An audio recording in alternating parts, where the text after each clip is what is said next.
Okay. All right. Well, welcome everyone, and thank you for being part of Pismo Ventures Startup Symposium. My name is JJ Richa, and this is our fourth annual Life Science Symposium. I know Brian's been part of this, I think, the past 3 times at least. And thank you for being here. The very first time we started this about 5 years ago, we had it combined as life science and everybody else, but then for the years after that, we started doing life science as a separate symposium, and then all the other companies or types of companies as another one, which we launch in November, or it will happen in November. Anyways, just an update on where we're at with the symposium. We had 92 companies that signed up for the symposium.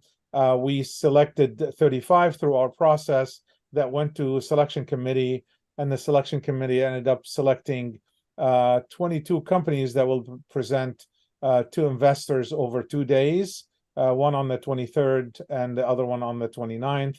And also, I'll mention that we have about 100 investors signed up for to listen to these companies, and representing lots of VCs and angel groups from across the nation, and also some from outside the US as well.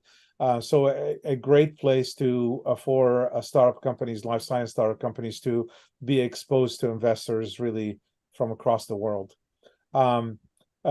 This specific panel is, as you see, it's about how university campuses support startups. And I will let Quan, who was supposed to be the moderator, and you see his beautiful picture here. He's in Iceland, having a good time, and we're working here. So Brian has graciously accepted to be the moderator and the panelist at the same time. So Brian, I'll let you take it away. Thank you. Thank you, JJ. Yeah, I just need to up my energy about 5 times to take Quan's place, and we'll be all set. Do my best. So I think what we'll start with a round of introductions, give a little background of how we each touch startups in our own institutions, and then we'll talk about some of the resources that we have, and we'll have plenty of time to open for questions and make this a very interactive session. So please prepare to utilize the Q&A tools. So I'll leave this slide up just as we go through introductions so we can kind of keep track of the order. So a little bit about myself. I'm at George Washington University. I've been managing technologies there for 12 years now and directing the office for 3 years. So it's basically the tech transfer office, which we named the Technology Commercialization Office. And our job is to get technologies invented at the university out from the lab and into the world, usually through partnering with startup companies. And my background is in life sciences. I did my PhD in neuroscience, and postdoc spent tickling worms with my eyebrow hairs. So, this is kind of my home field, and so I'm happy to contribute in this area and to this symposium. I'm also an angel investor with the Life Science Angels, and I've sort of invested a number of companies through them, a wide variety of medical device and therapeutic companies, and I'm a patent agent as well. I think that about wraps it up for me. So next, let's hear from Michelle Khine. Thanks, Brian. Thank you for having me here today. My name is Michelle Khine. I'm a professor of biomedical engineering at UC Irvine, and I am a serial entrepreneur. I've co-founded 6 companies based on technology from my lab. And I also am the Associate Dean for Undergraduate Education. And in that role, I oversee undergraduate entrepreneurship on campus. We have the Entrepreneur Center, unless you know that our mascot is the anteater. That makes no sense. And it sounds like I'm just mispronouncing entrepreneurship. So we have the anteater. The little mascot goes zot zot. And we call our entrepreneurial center the Entrepreneur Center. So yeah, so I am in the medtech space here in Orange County. Okay, Patricia. Hey everybody, my name is Patricia Stepp. So my background, PhD in biomedical engineering. I did drug delivery, and I did 2 postdocs, and I had a stint at a university startup as well. Before I went into, I became a practicing patent agent, both at a law firm and then in-house before I came over into academia. So I've been doing tech transfer for almost 6 years now, and I lead the Office of Tech Transfer at Rice University. Thank you. And Rakhi? Hi, everyone. Thanks so much for having me. My name is Rakhi Gibbons. I'm the Director of Licensing and Intellectual Property. Our office is a cradle to grave model. So we work with faculty at the very beginning kernels of ideas and take them all the way through the process. And of course, startups are a big part of that. So we have a lot of resources available at our office to help stand up those startups and help enable them. A little bit about me. My background is also in the sciences. So I have a master's that's combined in molecular cellular biology and then also in business. And I've been at University of Arizona for 11 years now and been in tech transfer for almost 20 years. So I'm really happy to be a part of this panel and look forward to the discussion. Jordan and Jovan, I guess. Hello, everyone. My name is Jordan Bell. I'm the Director of Intellectual Property on the Life Science side at SkySong Innovations, which is Arizona State University's Tech Transfer Office. And unlike U of A, at ASU, we have a functionalized model. And so I pretty much handled like the upfront work in securing patent applications and going back and forth with our outside counsel to during the prosecution of patents. I'll let Jovan introduce herself. Thank you. Hi, Jovan Heusser, the Director of Licensing and Business Development for SkySong Innovations. I'm Jordan's colleague and counterpart, I guess you'd say, on the licensing and business development side. So I work very closely with our PIs when they're hoping to do a faculty-founded startup company. I also work directly with existing companies in industry and work to license technology directly out of the university. Glad to be here. Thank you. Thank you. So I think what might be helpful for us to kind of keep track of what we've discussed, maybe to be going in the order, of the life cycle of a startup. So if we want to think first about the very inception, and when startups are, thinking about their idea and the needs that they may be addressing, are there any of you that would like to share resources that you have for companies at this very early stage? I think at least for ASU, SkySong Innovations, one of the things that I think is most helpful for our startups is that we model our licensing terms and option agreements as precursor to the licenses. We model them in a way that is sort of back-weighted as far as cash requirements. And so we defer upfront license fees and past patent cost reimbursements to try and make it easier for a startup to really get off the ground and use their early cash reserves for, technology development and other activities like that. And so I think it's a special model we have only for ASU faculty founded startups, but I found that it's been very helpful for those that have used it. Anybody else? I can jump in. At the University of Arizona, our office is referred to as Tech Launch Arizona, but we're essentially the tech transfer office. We have a lot of resources available for our startups. We're in an ecosystem where things don't just kind of arrive at our doorstep, and we're not in an ecosystem where you can just identify entrepreneurs and money's just being thrown at you. So we really have to help our startups kind of go out there, identify talent, be able to do pitches and be in front of investors. So we have our startups participate in events like this. We also host events at the university where we'll invite investors, not only in our community, but broadly, to come and meet some of our startups. We will take our startups to events as well, where we will actually pay for them to go and attend a meeting like the Pismo Ventures where they're in person and have the ability to network and be exposed to a lot of different investors. Talent is a big issue for startups. I think it's always talent and money, that at the outset becomes an issue. And so, we work really hard to identify business leaders, people that have that background to be able to step into a company. We have great ideas, we have great technology, but you really need that team to get a startup off the ground. So we actually have this portal that we've created. We have an opportunities portal that we have posted on our website, where we are looking at sort of the beginnings of a startup. So a team that has come together and wants to do a startup, but is looking for that business lead so that we can drive people to that opportunity portal. We also have another portal that is meant for fundraising. So we've asked our startups to give us their slide decks, all of the information that they have that investors would want to see, so that when we're approached by investors, we can direct them to either one of those resources. And then also work with venture studios that, approach us and want to see what the University of Arizona has to offer.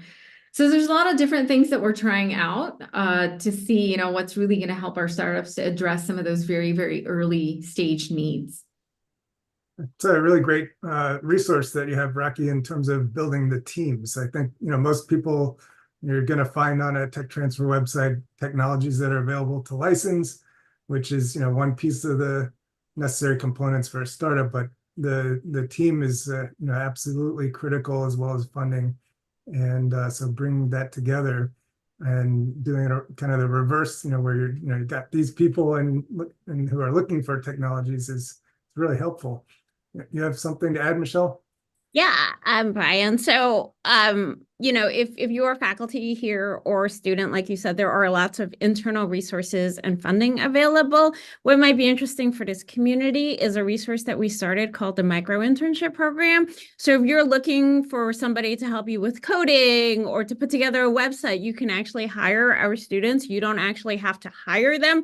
We have a law firm, Parker Dewey, so you could just hire them to do projects and pay them per hour. So it's kind of short term without any of the HR headaches that are involved with actually hiring an employee. So we found that this is actually a really great resource for our startup community, because you can get talent particular to your project. So you can post them. It's almost like, hiring an Uber, right? You can just post them for that project. It could be as small or as big as you want. And then the students can work on that project and they can do it remotely. Very innovative. So next thing, we'll have an app for the startups and they can just hire them on their phone, right? Michelle, you as an entrepreneur, did you take advantage of any of the lean startup training to help you hone in on the needs you were addressing? Absolutely, yes. So, I did the NIH boot camp, the NSF boot camp, lean startup model. And we have a lot of NIH resources for medtech companies here. So we are part of the ICTS program. So there is a lot of support to help. So if companies are actually interested in doing clinical studies, that is also another thing that these large universities can help with. And a lot of times it comes out to be a lot more affordable than actually trying to put together a whole big clinical study by yourself without that support. So I do think that there's lots of synergies in working with a large university, even if you're not a faculty or a student at one at the time. I think we had somebody wanting to jump in. Oh, I was just going to piggyback off of Michelle's. Rice has a couple things that aren't just for the Rice community as well. We do a Rice business plan competition through Rice Alliance, and it's actually this international competition for it's technology agnostic. And so that's a very big one that we just had last month. And then we have this really great society called the Gulf Coast Consortia, which doesn't include the Gulf Coast, just the Houston area, but it's for all of the Texas Medical Center, us, and then University of Houston, and they just got an NSF Reach grant. And that's been really helpful because that's pre-forming the startup. So we kind of have different levels of help that they can get at different stages of the startup. And that one's really nice because that's before they've even done that.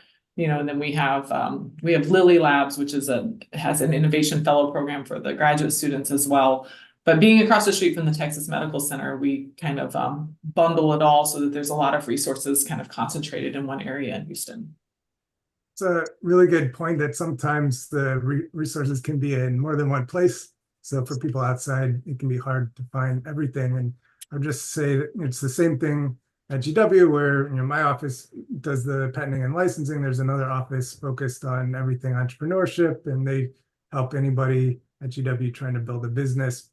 And they run the ICOR and Lean Innovation Training, as well as the new venture competition. And of course, we try to point to each other as much as we can. But if anybody is interested, the best thing would be just start a conversation, and then we can find what's the right fit and where are the resources that could be most useful for them. And really, I think we're all happy to be hands-on and get people to talk to the right folks at the university. So, once we kind of move in along from the initial conception, and say people have identified technology of interest, and they're starting to really work on validation. What kind of resources do you have for companies at this stage where they're looking to do more science and prove out their technology? So we have a asset development program. It's but that typically for us occurs prior to the startup launch.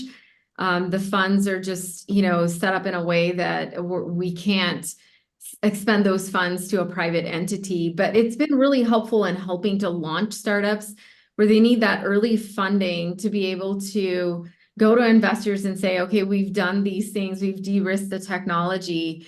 So we've had pretty good luck with putting some early money into the technology to get it at least a little bit further along. I mean, anything at a university, I think typically falls in the early stage bucket anyway, but anything you can do to move it forward. Our grant has a rolling deadline. It's, anytime throughout the year. It's need-based. People always ask us, well, how much are you going to grant? We always say, tell us what you need. So it could be anywhere from 30,000 to 150,000. It's really just based on what is needed to move that technology into a startup so that it can really raise that next round of big funding to make a difference. Our grant is 1.5 million. It renews every year. And so we've been really fortunate to be able to put that towards getting more things out of the university. I think that's pretty common that, offices will have funds for different stages and, pre and post license. And so it's important to, again, talk to the people in the office to try to figure out and strategize with them, right? Because they'll help you to best take advantage of those. Is that fair? Yeah, the other thing that we're trying to do is raise a seed fund. So post license, now, you've got a license and you need that little bit of seed capital to do that big Series A. We're working on a fund to be able to do that as well. And sorry, I think I interrupted someone. No, I was just actually going to jump in on something you said earlier, Rakhi.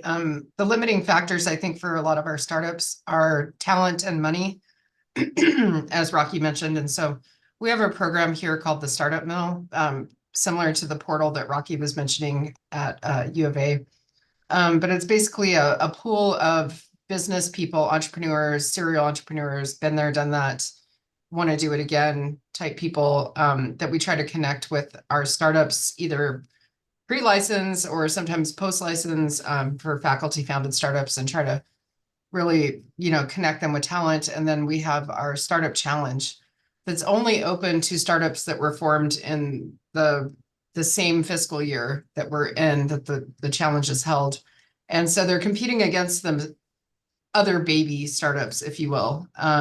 So it's sort of a level playing field, and they can compete for investments of 25K or 50K, which is, not enough to move the needle as far as technology development, but it is something to help kind of keep the lights on, keep the company fueled up, moving forward on the business side. And we found that that's pretty helpful for a lot of our startups. So I guess aside from this early validation funding, are there other resources that you have for these startups at this stage, maybe to help them get grant funding or, whether it be SBIR, STTR, or to sponsor research at the university? Yeah, so at ASU, we have a department called E&I, Entrepreneurship and Innovation, and they run our NSF I-Core program. They also have several other programs, Inventors Plus, Inventors Excel, that are kind of like, not necessarily boot camps, but more training programs for entrepreneurial faculty or, early stage startups where they don't have like the business expertise. There's also a number of programs through our engineering school and through other colleges around the university that support entrepreneurship. One, for example, the Fulton Entrepreneurial Professorship Award allows a PI 2 years of a semi-sabbatical to focus on their startup, along with a whole line item, lots of line items of different other benefits, including attorney time and additional IP funding through our office and things like that to kind of help them get off the ground. And that's coupled with a program for graduate students, which I think is actually pretty amazing.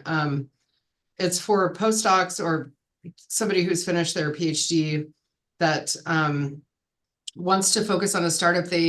If they win the award, they can stay as a paid employee for another 2 years after they finish their schooling and actually just stay and work on the startup, but still be an ASU employee.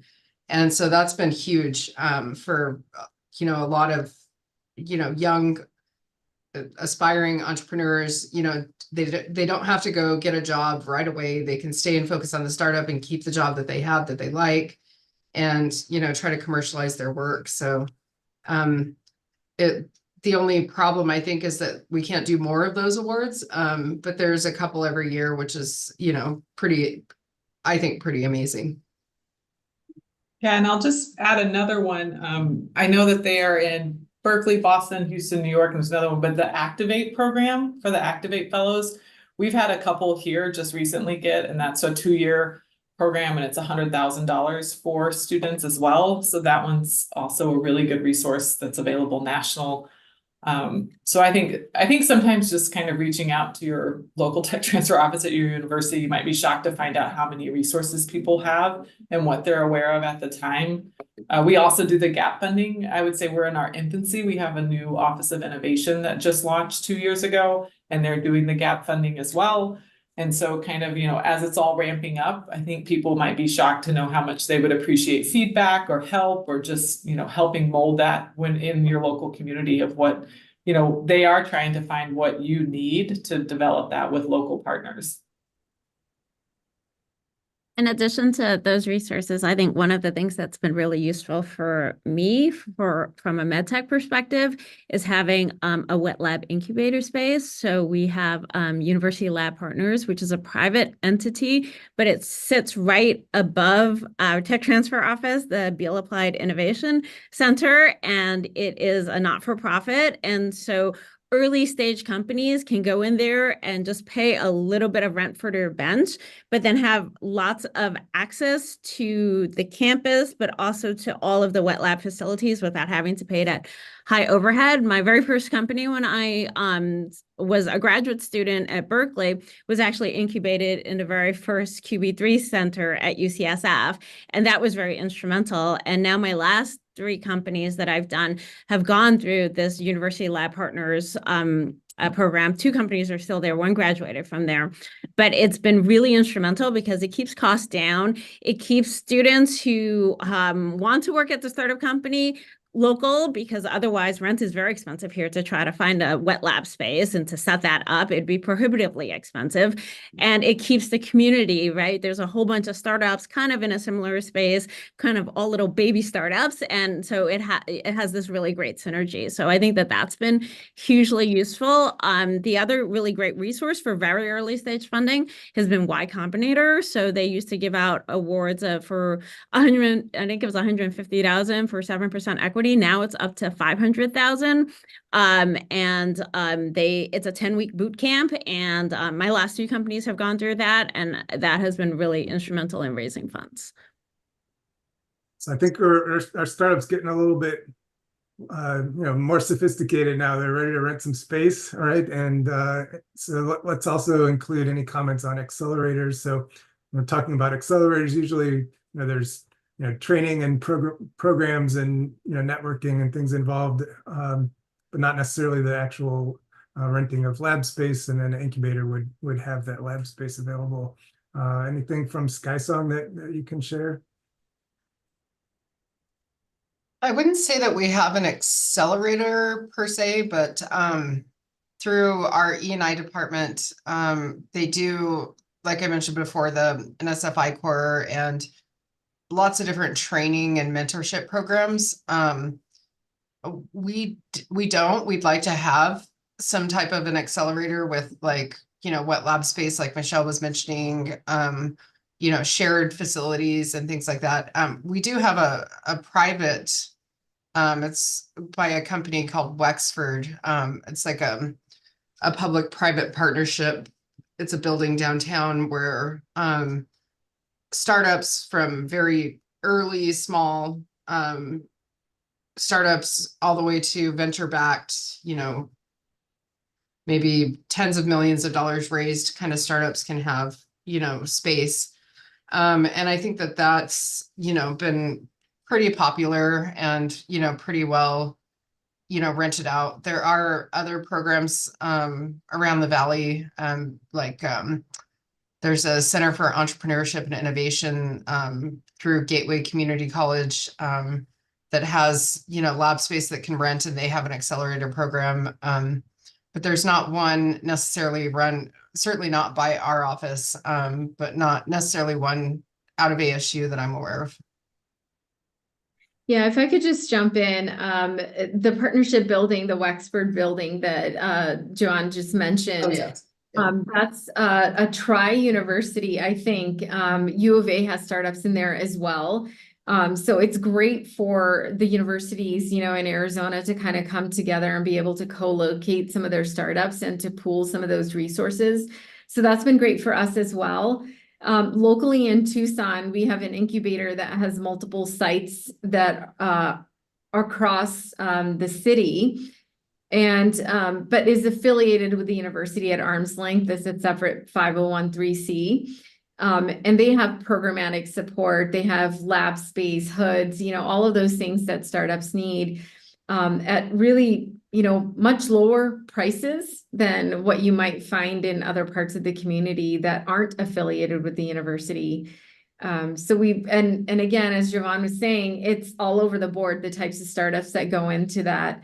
It could be anywhere from really nascent startups to startups that, have already raised 20 million in venture funding and maybe are now looking to take their next step and, maybe find their own space outside of an incubator. Brian, you had asked about funding and what, we might be doing to help our startups. So other than providing them with exposure to investors and having them, be able to do pitches, we also hired a consulting firm to help us help the faculty or the startups to write better SBIR STTRs to increase their chances of getting funding. And we've actually seen a really good return on that, where, they're more successful. They're just thinking about it a little bit more because these nascent startups typically are started by faculty who don't necessarily always know how to write those particular grants.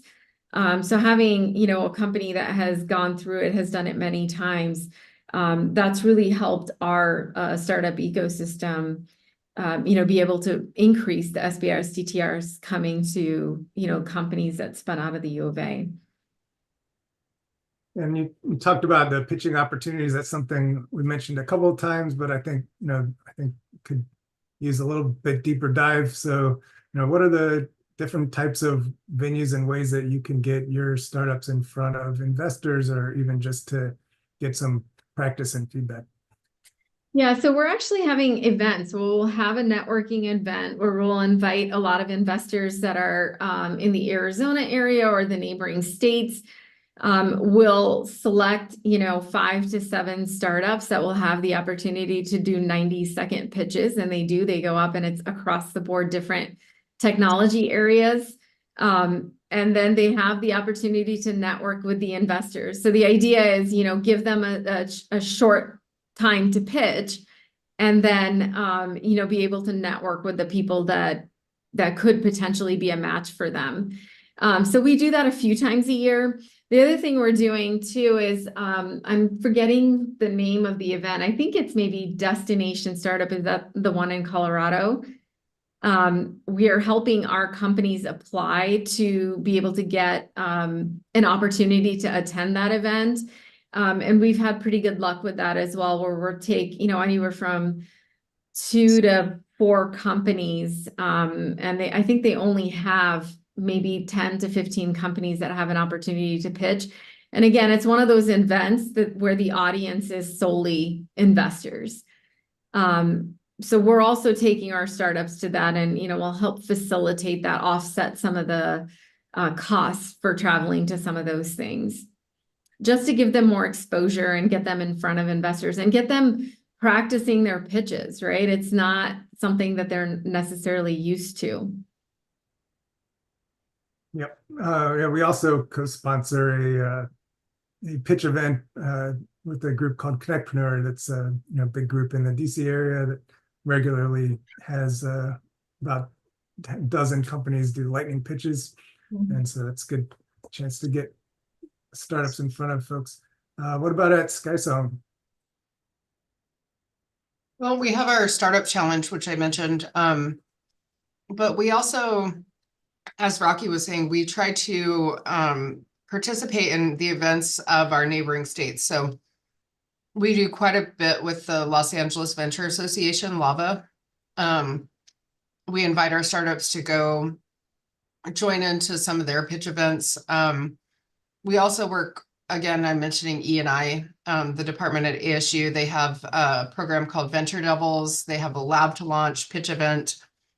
In addition to our startup challenge, we're planning to do something new, which we're calling a technology showcase, where our startups can pitch to an audience of investors, as similar to what Rakhi was saying. So yeah, I think, and then as opportunities come through, for example, like Indie Bio, I think was one, or like Y Combinator, those types of groups, when they have open calls and, there's, an opportunity, we have a listserv of all of our startups, and, we can sort it by, life sciences, physical sciences, or just all of them. And we just kind of share whatever comes through and give them opportunities. And that's what we found works the best.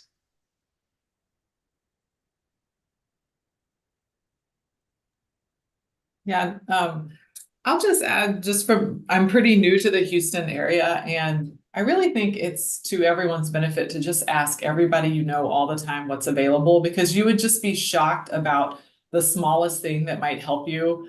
I always have there's so many events here, and every time I don't want to go, every time I go, there's 2 people I've met that have been like, oh, I've been meaning to talk to somebody in your office, or, oh, I was going to ask you about this. And you might be shocked to know who would listen to your pitch deck. I mean, there's just so many opportunities. I know that, San Diego and DC has the J Labs as well. They have a ton of events. We have a J Labs here in Houston. We have Greentown Labs. There's just all of these events, and I think even the smallest event can help. We even have the executive MBA and the MBA program here. There's like a hard group of them that are just serial entrepreneurs, and they're coming to Rice just to be able to find out what the research is here. And they're just interested, and, they've got overall, they know what area of technology they want to be in, but they're not really sure. And there's just so much value in trying to just meet and talk to somebody in your coffee shop at your university, or, there's the undergrads, there's grad students, there's postdocs, there's MBAs. They're all interested in it on some different level. And they've all, made some kind of connection in the community that always helps me to make another connection. So we have TMC Innovation, and they have several different little accelerator programs. We launched an accelerator here too through Office of Innovation. But, a lot of times there's more going on than you realize. And you'd be shocked if your friends or family know somebody who might just listen to your pitch deck and offer some advice on what they have learned. Because, yeah, I think like Rakhi said, I don't think people understand about that pitch and about how you have about 2 or 3 minutes of somebody's attention to see if you can sell something. I want to remind our attendees they're welcome to ask questions. If you want to find the Q&A button and start typing them in, be happy to take those. One thing that we heard a germ of a thought, I think, at the very beginning from Jovan about the actual management of the license and itself. And, this is something that, we're talking about a very long-term relationship between the university and the startup. And if you could touch on that mindset of how you manage that over time and you're really treating it as a partnership, and it's not something that we're going back, and if people are falling behind, then we just yank it out from them or something like that. I can take that one. I think, I think there's this misconception that it's like, like this faceless person that's over there, right? And I think to Patricia's point, like you need to build these relationships and nurture these relationships. And and these are things that grow over time. And so I love my tech transfer officer. He's been amazing. I've had the same tech transfer officer since 2009, and he's patented a lot of my work. And I have this wonderful relationship with him, but I know faculty who don't make the effort to get to know their tech transfer officer. And, and they wonder why that their tech transfer officer doesn't understand their technology. I'm like, have you actually talked with them and explained your technology and why it would be valuable? So I think that faculty need to, work on building those relationships and working with their tech transfer officers. They really do want to help create something of value. And I think that there's this disconnect between thinking what is academically very interesting and relevant to what is useful in the real world. And there's a gap there, right? And a lot of those things need to be developed out before it is actually commercializable, which is, I think, a knowledge gap on the faculty's point. And so really understanding that and working with tech transfer, working with, investors and knowing what you don't know yet, I think is something that is very important in entrepreneurship. You raise a great point, Michelle, that on the other side of the spectrum, in the very early stage, these licensing managers are also partners, and the inventors shouldn't feel that if they had one idea that didn't go through, to just give up, right? You need to keep after it, and eventually you'll get that hit, right? It's don't expect that first idea to be that 10x better than the state of the art that's going to get the job done. But these technology managers are not going to hold it against you. They want you to keep calling them up.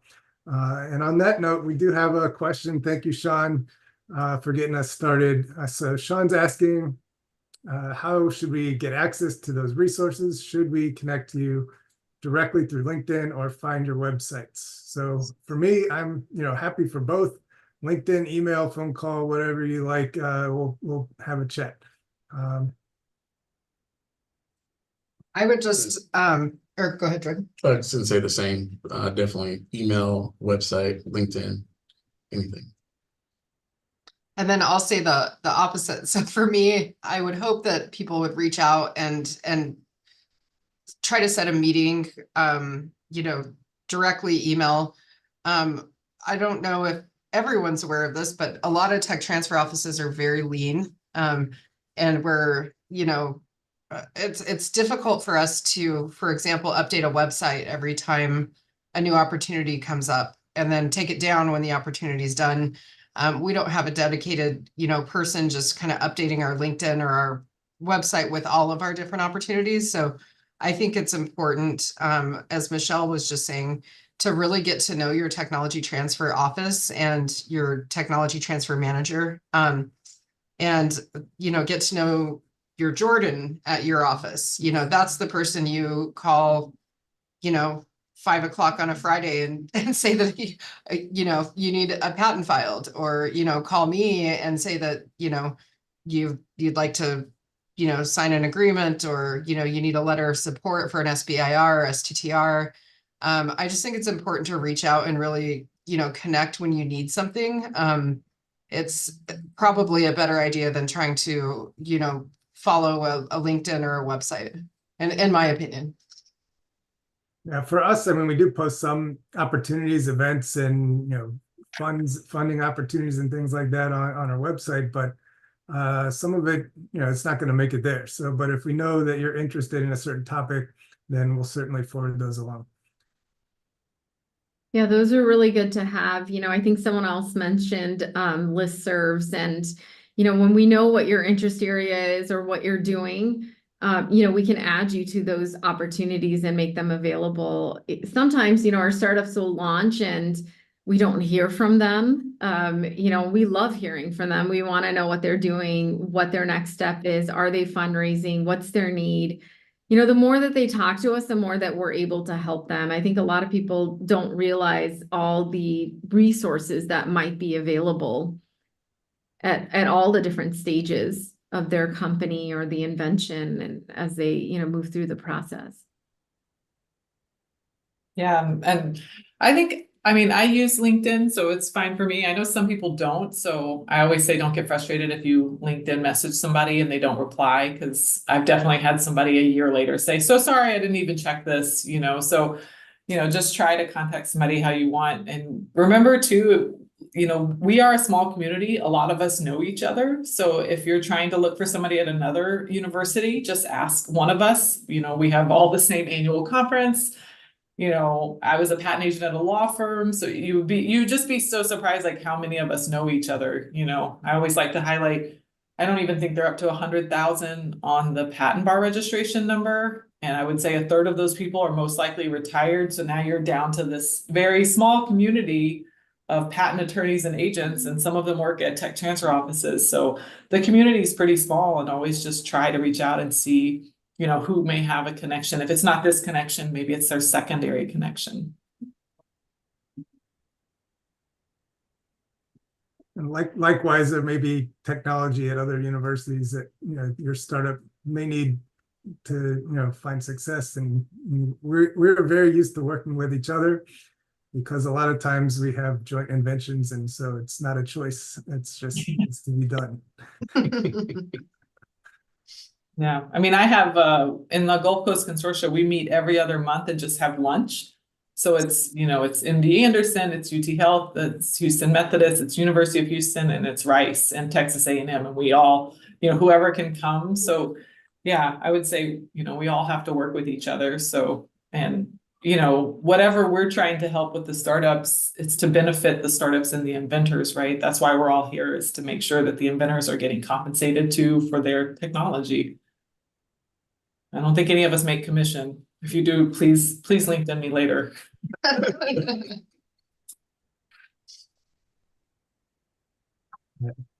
think that's one reason this is such a great job, because we're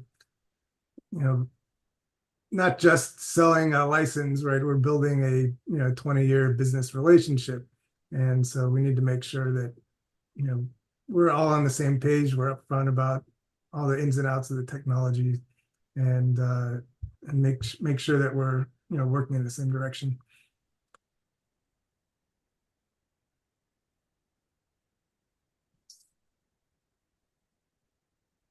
Happy to encourage some more questions.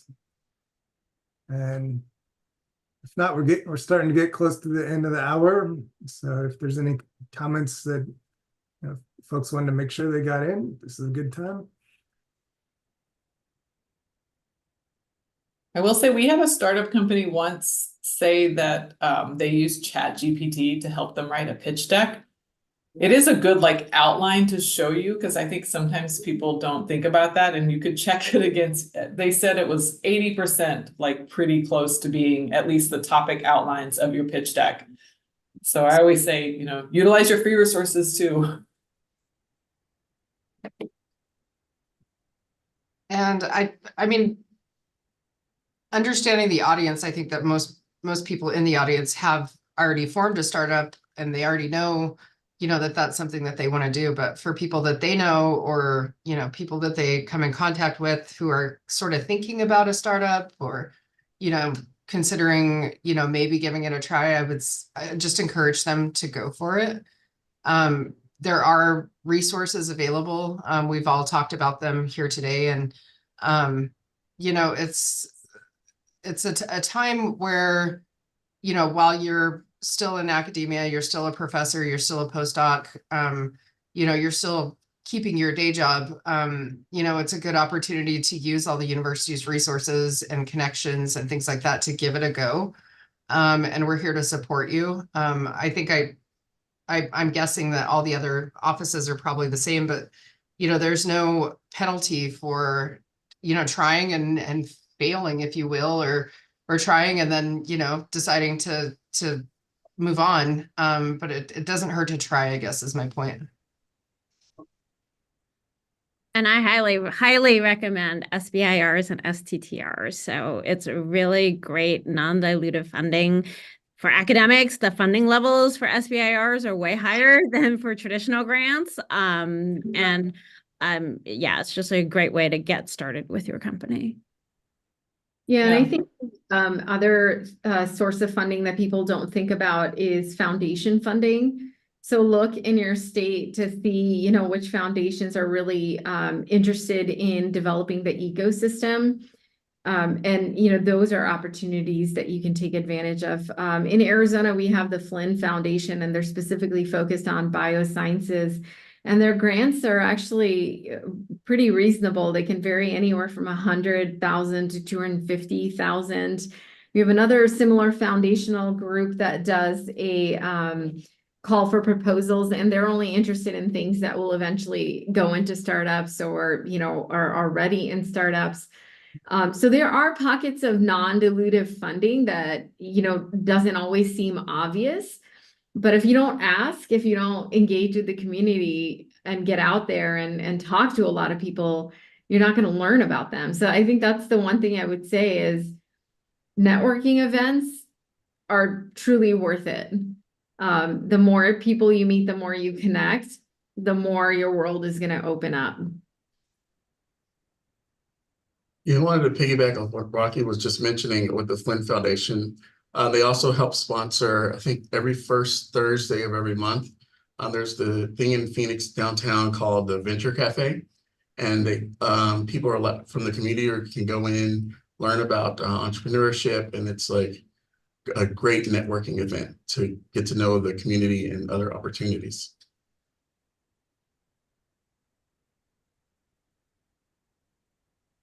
I think Michelle was mentioning about the SBIR, STTR.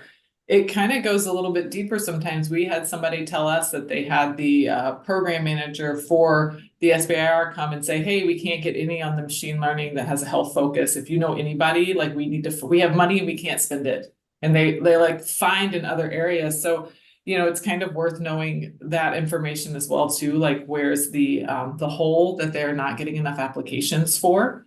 You know, it's just more information, you know, just doing that networking and finding somebody who is very knowledgeable about the certain area that you're interested in, and they may know somebody that has additional information for you. Yeah, that's something that I think you know, especially for the SBIRs and STTRs, it really pays to get to know those program directors. And so that's something that you know, we always generally have a fair number of opportunities here in DC. Like the Tech Connect conferences and things like that, which I think, you know, one of the main benefits of that is to get in front of those program directors. But thanks to our friends at Georgetown, we've started events where we're bringing the directors on campus so they can, you know, meet one-on-one with inventors who are interested in SBIRs and really learn what kind of projects they're interested in funding. And they have unbelievable number of resources to help people apply, both apply for and after you've won these awards. There are tons of extra resources available to these companies. So it's really something to think about, you know, both before and after applying. And so not only they'll, you know, talk about what they're looking for, but they'll actually look at your specific aims page and give you feedback on it before you apply. So there's really a lot that can be gained by kind of you know, going after those relationships with the program directors.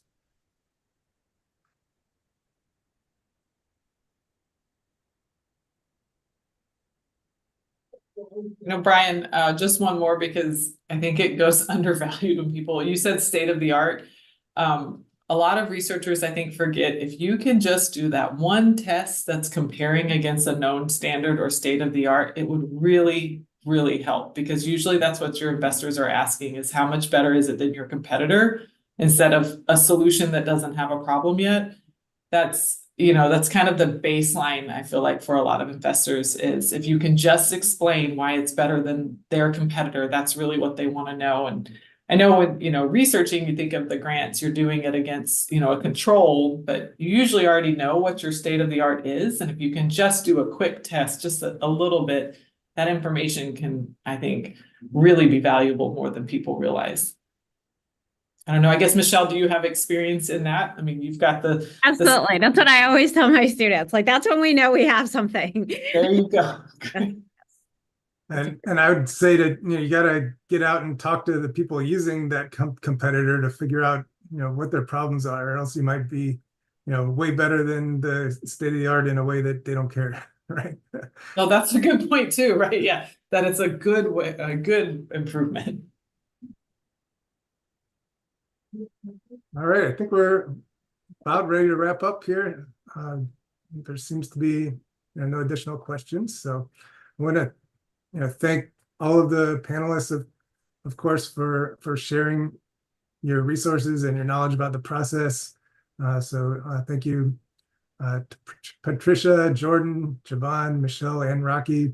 And thank you to Quan for bringing us all together, and to One Tarbit for sponsoring, and Society of Physician Entrepreneurs, and JJ and Pismo Ventures. Thank you so very much for all of you. And I didn't know, Jovan, that you're, I guess, connecting with Lava also here, but you can connect with us as well. We'd love to have, and all of you would love to have any of your companies present to us as well. So we'd love to have that opportunity. Thank you all very much. This has been great. Every time I think I know most of the stuff, I turn out to know not much. So I learn every time from the panel. It's absolutely amazing. Like every time there is something new that I'm learning. So I really, truly appreciate your knowledge and experience and insight. Thank you so very much. And please join us on demo day. If you're not part of it, I will send you the invite. And so we have a demo day on Thursday at 12:15, so in 2 days, and then Wednesday next week at 11:15. And I will invite you if you haven't, and would love to have you, and your insight would be great. Thank you so much. Thank you. Brian.